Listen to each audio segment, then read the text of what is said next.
Баршаңызға сәлем, мен бүгін сіздерге творожный пирогтың рецептімен бөліскім келіп отыр. Жасалуы өте оңай, описанияға барлық ингредиенттерді жазып қоямын. Видеоны соңына дейін көрулеріңізді сұраймын.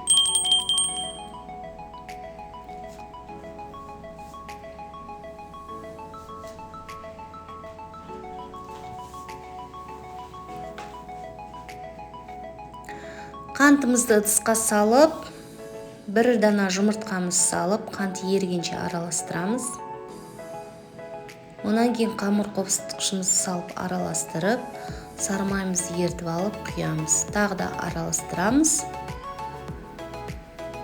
Керек мөлшерде ұнымызды електен өткізіп аламыз.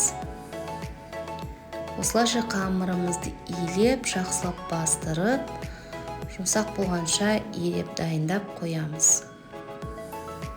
Енді творогымызды алып, қантымызды саламыз бетіне. Бір жұмыртқамызды, қаймағымызды салып араластырамыз. Менде творог ірілеу болғандықтан мен блендермен бір келкі етіп езіп аламын. Енді формамызды дайындаймыз. Пергамент қағазын төсеп, менің формам диаметрі 20 см.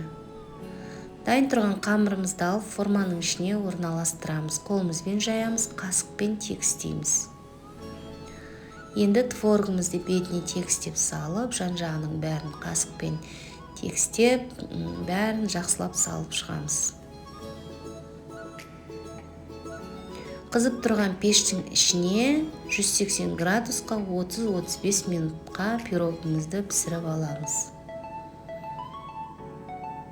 Неге пирогымыз дайын болды, өте әдемі, шай ішкенге өте керемет, дәмі өте дәмді.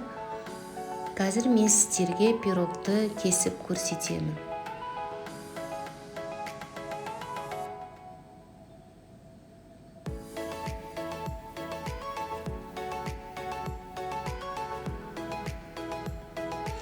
Әр кесілген пирогтың бетіне мен шоколад жағып шығамын.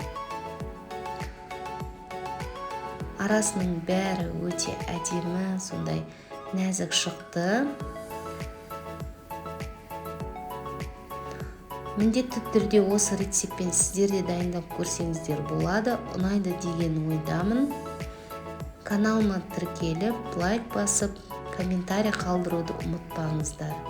Сіздермен болған мен Жанар. Барлықтарыңызға ас болсын.